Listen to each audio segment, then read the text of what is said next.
Today's question to answer down in the comments is a pretty easy one. What is your favorite Scream Factory release? I talk about a lot of movies in this video, but it's very likely that I didn't mention your specific favorite one, so tell me what it is nicely down in the comments. Hello, I'm Adam Cesare. This is Project Black T-Shirt, the channel where we take new or reissue horror movies and then pair them with book recommendations that you might enjoy if you like those movies. Be sure to like this video and subscribe if you want to see more like it. Today I'm doing another top 5, and it's one that I've gotten a lot of requests for. It's going to go up kind of around the holidays, so you probably got all those Amazon gift cards and stuff like that, and you want to go get movies. So I'm going to tell you a bunch of movies that I think are worth your time.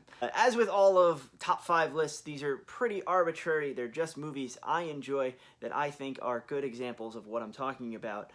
Don't get angry. Don't get upset when I don't mention your personal favorite. For this list of top 5 Scream Factory releases, I tried to focus on things that aren't the big ticket items.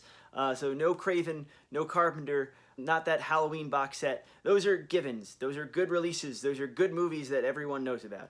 I'm also not talking about any of the pure Shout Factory releases or any of the Corman's Cult Classics, which weren't labeled as Scream Factory releases. Because if I were going to talk about those releases, it would just be Humanoids from the Deep 5 times, and then I would just say Humanoids from the Deep, Humanoids from the Deep, and it'd be a short video. On with the list in no particular order. My top 5 Scream Factory releases. It's kind of slight on newer stuff. I don't have Candyman yet. I don't have Critters yet.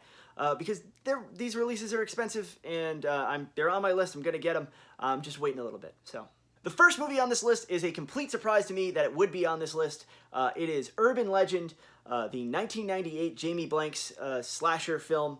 The late 90s, not exactly thought of as a hotbed of great horror, but Urban Legend is really, really good upon the rewatch. I remember seeing it in the theaters. I remember liking it back then, but I haven't really seen or thought about it since, but it's a movie that's aged incredibly well. A hooded, axe-wielding maniac knocking off TV stars at the time, including people from Dawson's Creek and Tara Reid and Alicia Witt, Jared Leto.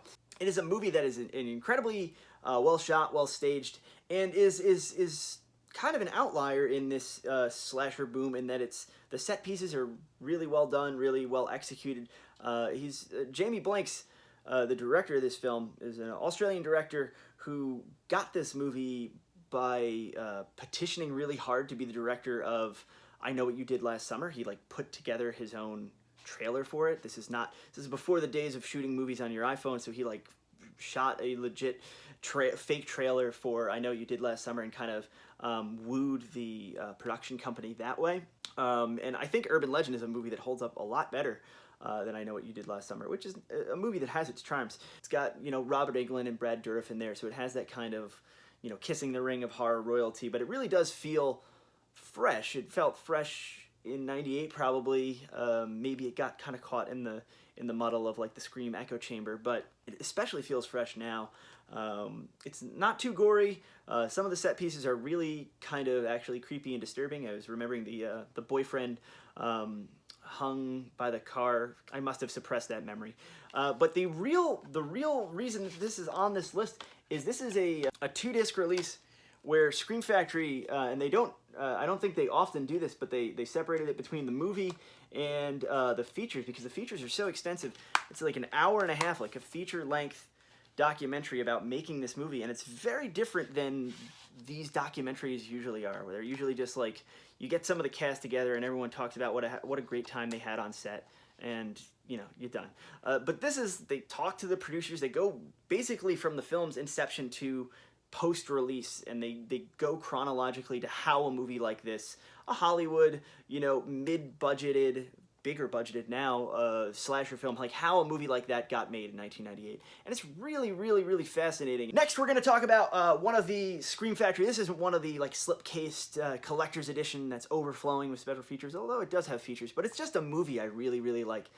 This is The Vampire Lovers. It is a Hammer film starring Ingrid Pitt and Peter Cushing, and to me, if you go beyond the kind of Dracula and Frankenstein, if you go to the kind of second tier, not name Hammer movies, I think The Vampire Lovers is maybe the platonic ideal of why I enjoy British horror and Hammer in particular.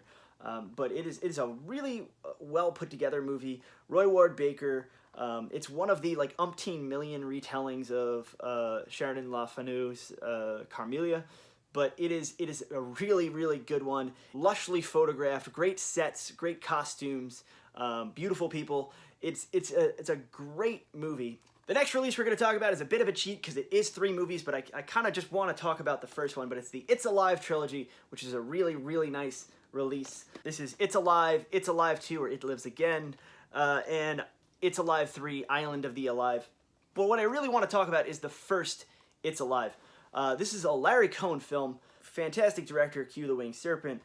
The Ambulance, which is also, I think, Scream released. The Stuff. Very unique voice in horror filmmaking.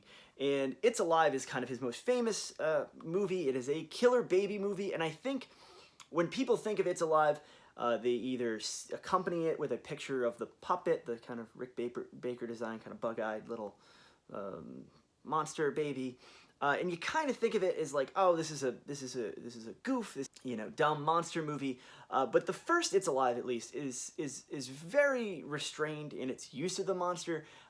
It's very adult themed, and I don't mean that in like a hubba hubba way. I mean that in a it's a real bummer and a real kind of meditation on like what are we doing to society and the world, and as we get more paranoid about like things that are wrong with the world or how the world is progressing, do we want to become parents, and do we accept that responsibility of parentage no matter what the outcome, no matter what the baby ends up being like? It's a really weird movie and a really heady movie for a movie that has this poster and this tagline, there's only one thing wrong with the Davis baby, it's alive. So it's got a Bernard Herrmann score, which is very classy, very atonal, very ominous and creepy. It's a good movie. And as far as the features go, it has a lot of conversation with Larry Cohen himself. And it's a really neat introduction to him as a director if you're not super familiar, or if you kind of want to go back and look at his movies with fresh eyes. I would start with the It's Alive set, because it's really good. The next movie we're going to talk about, this is Tales from the Hood. Scream Factory also released Tales from the Crypt, the Amicus anthology that this movie kind of styles itself around. But Tales from the Hood, this is another example of why the 90s were not completely devoid of good horror pictures. But Tales from the Hood is a movie that not only holds up, I remember enjoying it in the theater, and this was my kind of first rewatch, was this Scream Factory edition. Rusty Kundis' Tales from the Hood is not only a movie that holds up, but as far as where we are in the current political climate and the current like kind of social upheaval, it's a movie that has completely appreciated and has gotten better, because it's not incredibly preachy about the issues that it's talking about. It's pretty matter of fact. It works as a completely entertaining horror anthology picture, and there's no real loser as far as the segments. They're all really good. The wraparound's great. It's kind of quotable. But the social message and the political message is kind of baked in, and never feels like cloying, never feels like a stretch. It's really a marvel that this was a studio horror picture in 1995 that had, you know, Spike Lee's name on it as a producer. It's really good. It's got a great cast. It's got a lot of laughs. The monsters and the gore gags and the horror elements to it are really well done, really cool. Especially David Alan Grier's getting like crushed up and the little dolls running around. It's got a really nice making of on here as well. It's not quite as extensive as the Urban Legend one, but they talk to a lot of people involved in the production, and it's a really nice kind of look back on making this movie. So I really recommend picking this up if you remember the movie fondly, or if you somehow missed it. I swear, the last movie we're going to talk about is not a troll at all. It is Piranha 2: The Spawning, famously directed by James Cameron, who I guess wanted his name taken off of the picture. It's kind of an Italian-American co-production, but you really do see a lot of Cameron's early style, early fixations. The other movies we're talking about have aged super well. Piranha 2 has aged in such a way that all the stuff that was maybe in bad taste when Piranha 2 came out is in even worse taste now, and it's kind of a real feast, a real movie where if you if you watch this with your buddies, with preferably a few beers, you're going to be blown away by the gags and the stuff that they get away with in Piranha 2.